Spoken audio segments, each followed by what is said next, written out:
A Roman boy sits on a throne too large for his shoulders. The air is heavy with the scent of burning torches and dust. Outside the palace walls, soldiers whisper among themselves, but there is no fanfare, no clashing of swords, no trumpet announcing an empire's fate. The messenger steps forward and tells him the words that end a world. Your reign is over. His name is Romulus Augustulus, a boy named after Rome's legendary founder. And in this quiet moment, the Western Roman Empire ceases to exist. No fire, no grand battle, no desperate last stand.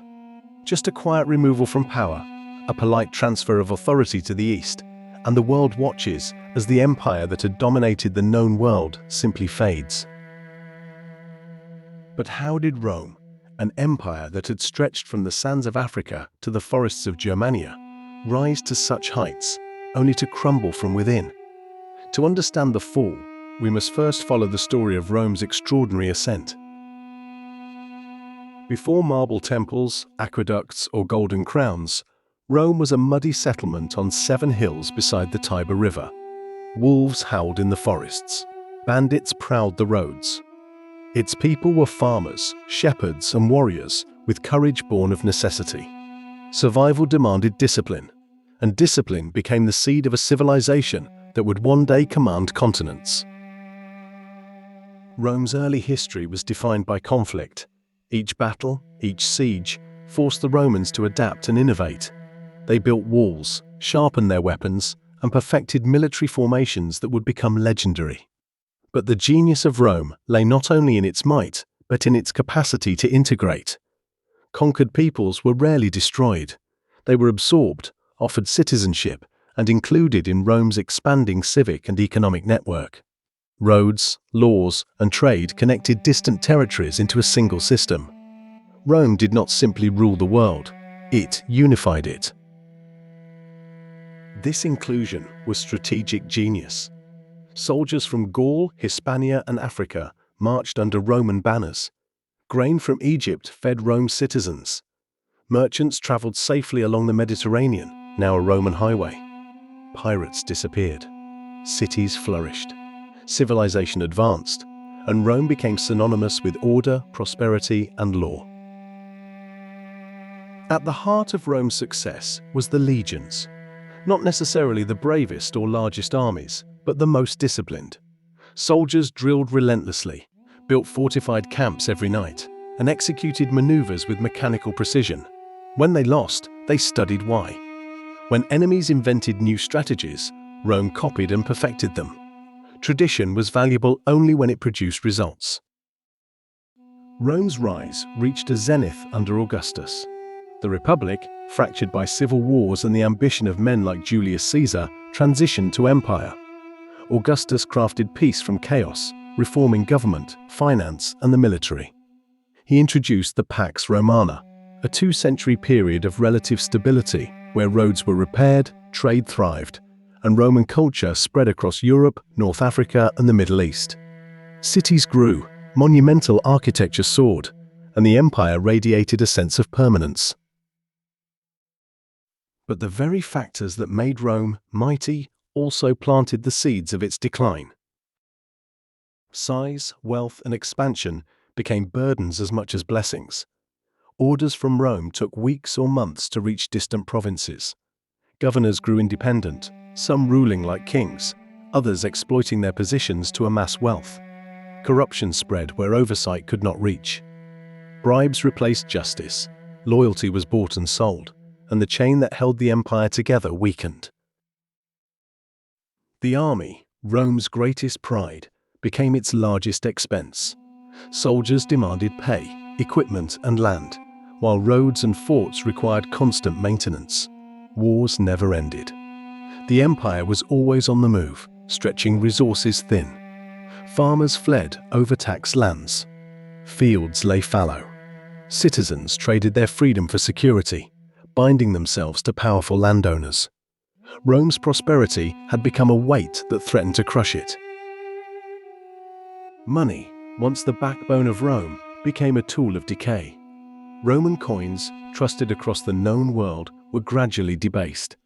Silver content decreased, while emperors minted more coins to cover the ever-growing costs of defense.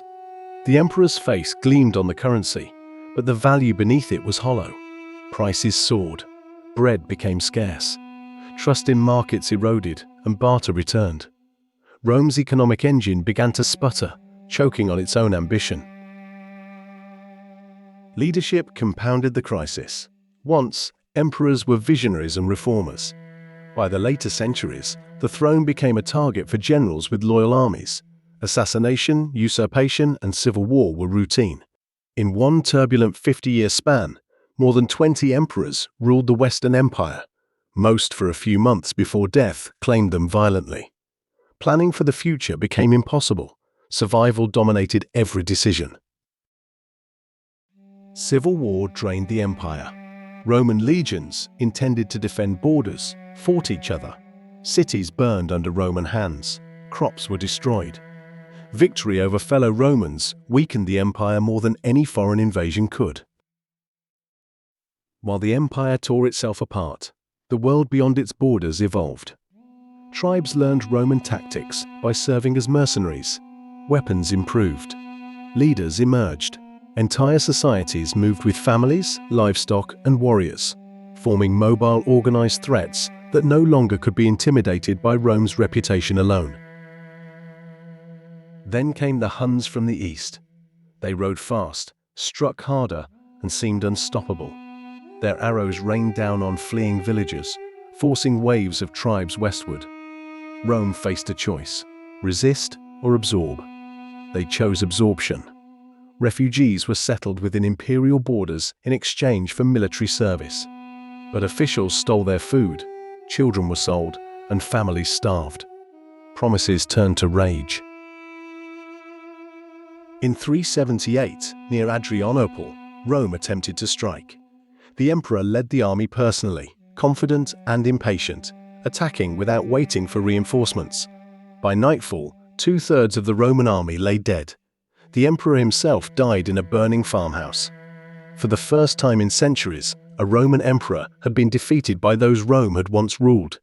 The myth of invincibility shattered. After Adrianople, Rome had no choice but to rely increasingly on foreign soldiers. Legions became a mosaic of Goths, Franks, and other tribes, loyal to their generals but not the empire. The shield that had protected the world was now cracked from within. The first sack of Rome came in 410, when a Gothic army marched into the city itself. Palaces were looted, statues toppled, and citizens hid in terror. 3 days of chaos destroyed centuries of symbols. Rome survived physically, but its aura of fear, the force that had maintained dominance, was gone. Trade collapsed. Coinage disappeared. Roads cracked.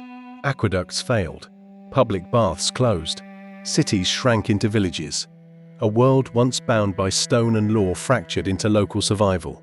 Plague and famine followed war in brutal cycles. Soldiers deserted. Borders opened. The empire was bleeding. Then came Attila the Hun. Cities paid him to leave. Villages emptied at the sound of his mounted warriors. He did not conquer Rome, but he revealed what the world had already known. The Western Empire could no longer defend itself. In 455, the Vandals arrived by sea, looting the city again. Gold, silver, statues, sacred treasures, all carried away. By now, emperors were ornaments. Generals held power in practice, not name. When Odoacer deposed the last emperor in 476, he sent the imperial crown east and ruled Italy without the title. The Western Empire ended not in battle, but in quiet dissolution. So what caused Rome's fall? Not one enemy. Not a single event. The empire collapsed under its own weight. Expansion outpaced governance. Economy outpaced resources. Leadership outpaced loyalty. Armies divided themselves. Populations exhausted their ability to resist. Rome fell because it forgot how to maintain what it had built. And yet, Rome never truly vanished. Its laws formed the foundation of modern courts. Its language shaped Western tongues. Its cities became the blueprint for Europe. Its ideas of citizenship, governance, and republics echo today. Rome did not die. It transformed. It dissolved into memory, into the institutions, the roads, and the cities of the future. The empire that once commanded the Mediterranean did not collapse in fire or ruin. It rose from mud, mastered the world, and slowly became legend. And perhaps the most haunting lesson of all is this: even the greatest powers, the mightiest empires, are not immortal. They endure only as long as they remember what made them strong. And Rome, for all its brilliance, forgot.